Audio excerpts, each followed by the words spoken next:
নমস্কার বন্ধুরা আজকে আমি দুধে ভেজানো ঝামেলা ছাড়াই চুষি পিঠা বানিয়ে দেখাবো। আর কোনো কষ্টও নেই, কম পরিশ্রমে চুষি পিঠা বানাতে পারবেন। আর কিভাবে আমি বানাই আপনারা দেখুন। বন্ধুরা, এই চুষি পিঠা বানানোর জন্য উনুনটা জ্বালিয়ে দিয়েছি। এবার একটি কড়া বসিয়ে দিয়েছি। এবার ওই কড়ার মধ্যে 1 কাপের মতো সুজি দিয়ে দিচ্ছি। 1 কাপের পরিমাণ 250 গ্রাম। সুজিটাকে খুব বেশি লাল করে ভাজবো না, একটু হালকা করে ভেজে নেব।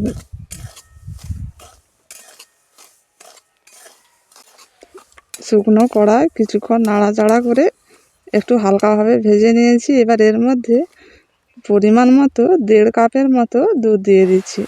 যেই কাপে আমি সুজি নিয়েছিলাম সেই কাপে 1.5 কাপ দুধ দিয়ে দিচ্ছি। নাড়াচাড়া করে এই সুজিটাকে একটু ডোয়ের মতো তৈরি করে নেব।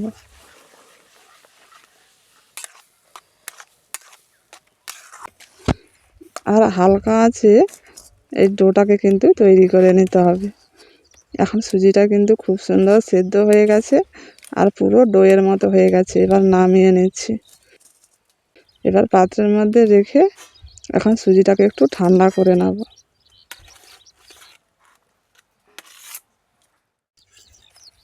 এখন সুজিটা একটু ঠান্ডা হয়ে গেছে, পরিমাণ মতো লবণটা সুজির মধ্যে দিয়ে দিচ্ছি। এবার লবণটা দিয়ে ভালো করে এইভাবে একটু থেসে সুজিটাকে একটু মেখে নিতে হবে।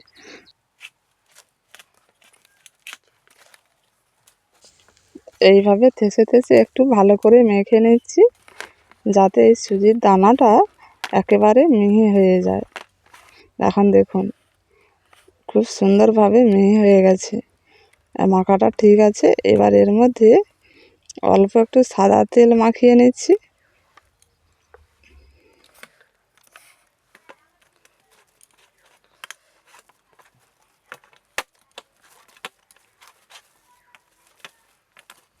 এখন ডোটাকে ভালো করে মেখে আমি একটু সুন্দরভাবে ডো তৈরি করে নিয়েছি।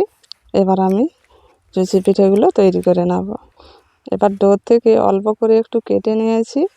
এবার এটাকে বেলনি কাঠের উপর রেখে অল্প ময়দা দিয়ে একটু লম্বা করে নেব। লম্বা করে নিলে এই চুষি পিঠেগুলো সাইজ কিন্তু একই রকম হয় আর দেখতে ভালো লাগে। এবার অল্প অল্প করে নিয়ে এইভাবে করে চুষি পিঠেগুলো তৈরি করে নিচ্ছি।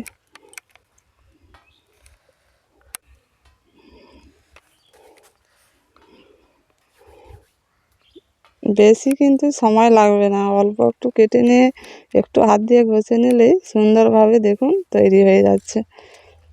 এখন দেখুন বন্ধুরা, 1 থালা চুষি পিঠে তৈরি হয়ে গেছে। পুরো একই সাইজের হয়েছে, দেখুন কত সুন্দর দেখতে লাগছে।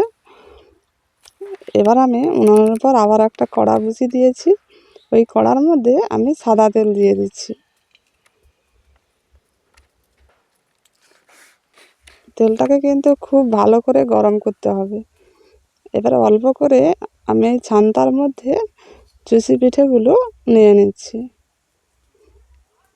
অল্প অল্প করে এইভাবে করে দিয়ে আমি ভেজে নেব। এখন তেলটা কিন্তু খুব সুন্দর গরম হয়ে গেছে, ওর মধ্যে এখন দিয়ে দিচ্ছি। আর দেওয়ার সঙ্গে সঙ্গে কিন্তু নাড়াচাড়া করা চলবে না, কিছুক্ষণ পর নাড়াচাড়া করে নিতে হবে, তাহলে কেউ কারো গায়ে লাগবে না।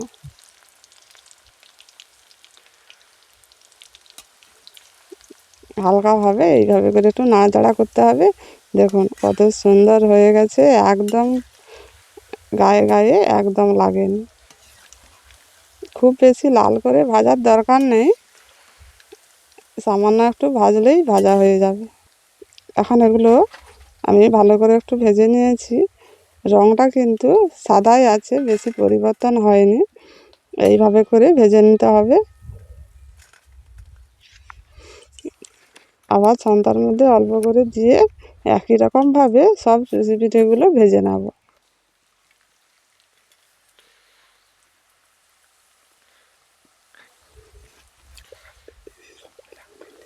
ভাজতে কিন্তু বেশি সময় লাগবে না, 1 থেকে 1.5 মিনিটের মতো হলে এগুলো ভাজা হয়ে যাবে।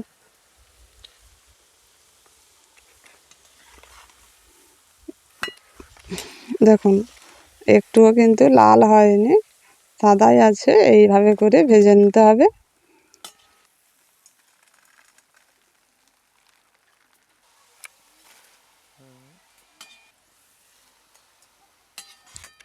এখন সব চুষি পিঠেগুলো ভাজা হয়ে গেছে। এবার আমি আবার একটা কড়া বসিয়ে দিয়েছি। ওই কড়ার মধ্যে হাফ কাপের মতো চিনি আর 1 কাপ জল দিয়ে দিচ্ছি। এবার ওর মধ্যে 4টে এলাচ ফাটিয়ে দিয়ে দিচ্ছি। নাড়াচাড়া করে চিনিটাকে শুধু গলিয়ে নেব।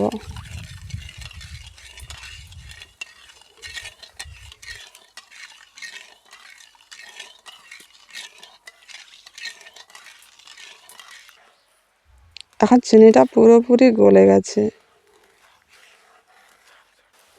এবার আমি ভেজে রাখা চুষি পিঠেগুলো ওর মধ্যে দিয়ে দিচ্ছি।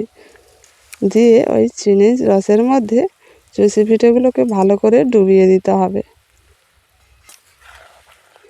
যাতে ওই চুষি পিঠের মধ্যে চিনির রসটা খুব ভালোভাবে ঢুকে যায়। আর 1 থেকে 2-3 মিনিটের মতো এটাকে একটু ফুটিয়ে নিতে হবে। আমি 1 থেকে 1.5 মিনিটের মতো এই চুষি পিঠেগুলোকে ভালো করে ফুটিয়ে নিচ্ছি।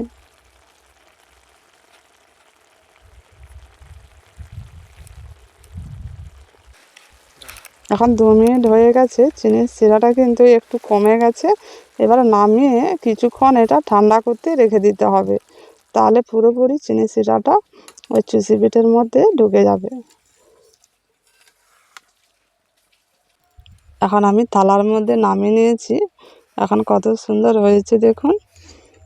পুরো চিনির রসটা এই পিঠের মধ্যে ঢুকে গেছে আর পুরো ঝরঝরে হয়েছে আর কত সুন্দর নরম হয়েছে দেখুন।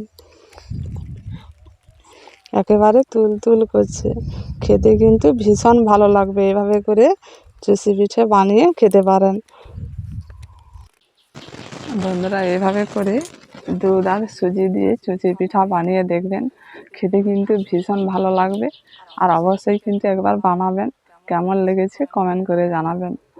আর যদি ভালো লেগে থাকে আমাদের পাশে থাকবেন, একটু লাইক করে দেবেন। সবাই ভালো থাকুন, সুস্থ থাকুন। আজকের মতো এখানে শেষ করছি।